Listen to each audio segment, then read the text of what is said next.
l'OM est de retour au sommet du football français. Après 7 matchs déjà joués lors de ce début de saison, l'équipe se retrouve sur le podium avec Monaco et le PSG, qui eux réussissent une meilleure entrée en matière. Et avec Reims, Lille et Lens en concurrent direct pour cette 3e place. Ce groupe forme le peloton de tête. Si les 2 premiers ont gardé leur coach, les 4 autres ont subi une transformation cet été, un changement de coach et de joueurs. Mais sur ces 4 prétendants, aucun n'a subi un changement aussi grand que l'Olympique de Marseille. Après une année où tu es passé du 4-4-2 imbuvable de Marcelino qui nous a coûté la Ligue des Champions, après avoir tenté plusieurs schémas de jeu différents, que ce soit Gattuso, Abardonado ou bien Gasset, aucune idée tactique majeure permettant d'exploiter le minimum vital n'a réussi à être imposée sur la durée. L'équipe a galéré comme pas possible sans identité. Aubameyang est devenu le seul capable de sauver cette saison, malgré que lui-même déjouait parfois comme Mbappé peut le faire par moment. Et sur le plan tactique, aucune leçon ne pouvait être tirée de cet enchaînement de matchs. De brouillon insipide et sans idée directrice sur la longueur, l'OM est redevenu un club avec un plan, avec une stratégie,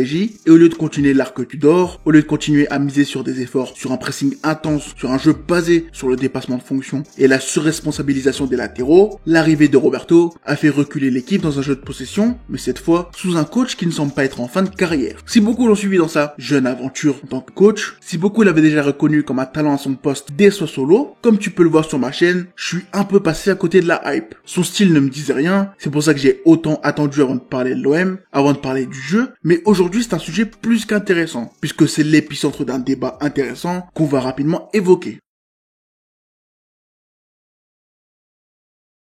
Quand on parle du jeu de position de Roberto De Zerbi, la base c'est évidemment la possession du ballon. Chaque joueur de l'équipe doit avoir une certaine maîtrise technique, c'est un aspect qui est particulièrement important pour le gardien de but. Sous l'italien, celui qui garde les cages est le premier attaquant, c'est une pièce importante dans le jeu de relance, il doit savoir jouer, il doit savoir passer court, sans faire d'erreurs grossières, et c'est pour ça que le profil de gardien peut changer selon les matchs. L'objectif est de mettre en place des sorties de balles propres, d'attirer l'adversaire au maximum pour créer de l'espace, créer des décalages qui permettront de trouver un joueur face au jeu. Garder le ballon et trouver une solution résume parfaitement le travail des centraux qui n'hésitent pas à se lancer dans une multiplication de passes courtes pour bouger le bloc afin que la connexion avec les milieux et le 3e homme libre se fasse de la meilleure des manières. Chaque joueur doit connaître cette philosophie, chaque joueur doit connaître son rôle dans chacune des phases de jeu et doit surtout être capable de le mettre en place malgré la pression. Pour aider les centraux à la relance, c'est le double pivot imbougeable de Roberto De Zerbi qui est principalement missionné dans cette tâche. Les 2 milieux jouent proches pour offrir des solutions courtes en attirant l'adversaire. Encore une fois, l'objectif est d'utiliser les connexions entre les joueurs, trouver un coéquipier face au jeu. Les milieux sont donc soit des solutions créées par un redoublement de passes, soit des relais avant de trouver ce fameux 3e homme libre, une construction des actions lentes cherchant à attirer l'adversaire, le pressing, et c'est pour cela que les joueurs, en plus de comprendre leur rôle, en plus d'être capables de s'adapter à la situation, doivent avoir une lucidité, une capacité à jouer sous pression, et une qualité technique vraiment élevée. Lorsque l'équipe trouve la brèche, l'action accélère avec la recherche des côtés qui eux doivent soit trouver un appel dans la profondeur, soit être capables de faire des différences individuelles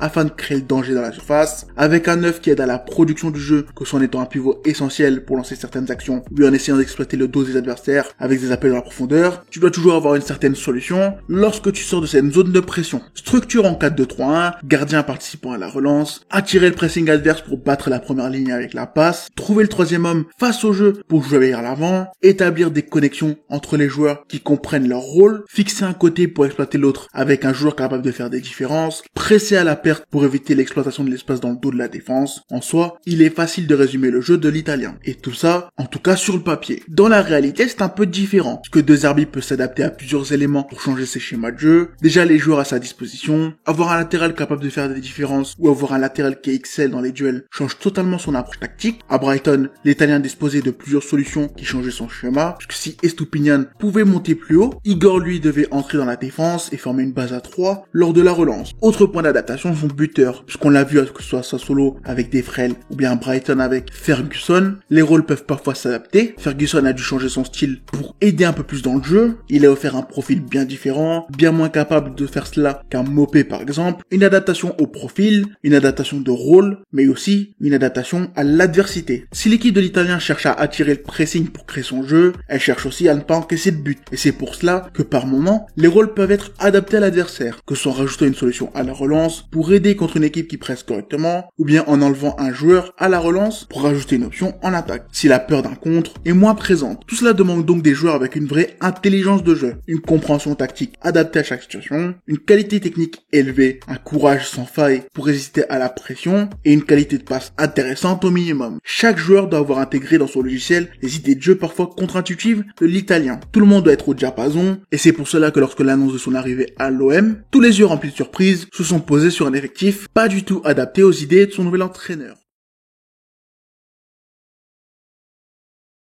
Quand tu regardes bien, l'équipe de l'an dernier était absolument opposée aux idées de l'italien, avec un manque technique cruel au milieu, des joueurs incapables de tenir physiquement, une connectivité absente entre les joueurs, des limites dans l'expression tactique et surtout, un énorme déficit mental. Hors Aubameyang et 2-3 autres coéquipiers, aucun joueur n'a montré une attitude, une mentale capable de se sortir des entrailles où l'équipe était enfermée. Je sentais que l'effectif était construit n'importe comment et les travaux cet été s'annonçaient colossaux. Longoria, comme à son habitude, a mis en place un nettoyage complet de l'effectif. Il a transformé l'OM pour que l'équipe corresponde au maximum possible aux idées de jeu de son coach. Tu sens que certaines concessions ont été faites, que malgré les méthodes radicales utilisées, tous les joueurs censés quitter l'effectif ne sont pas partis, et c'est malgré tout un excellent travail pour une seule fenêtre de mercato. En 2 mois, les supporters ont vu une page se tourner. Ndiaye, en qui beaucoup d'espoir était placé, s'est fait offrir un billet première classe pour Everton. Sarr, l'ailier de coup d'éclat, a rejoint les Renois soins de Crystal Palace, privé de Michael Olise. Aubameyang, la superstar de la saison passée, est envoyé en Arabie Saoudite. Au total, c'est 13 joueurs qui quittent définitivement l'Olympique de Marseille. C'est un renouvellement de l'effectif qui se met en place. Et si celui de l'année dernière n'avait aucun sens, celui de cet été avait plus l'air d'être une obligation qu'une lubie d'un président un peu fou. C'est comme ça que Rulli et Leng ont débarqué pour devenir des solutions au poste de gardien. Leng devient le gardien B d'un Rulli en quête de rédemption, venu se relancer après un passage compliqué dans un Ajax en crise. Et si son jeu au pied n'est pas exceptionnel, il est suffisant pour convaincre De Zerbi qui fera le forcing pour qu'il signe. Il est un upgrade à Paul Lopez,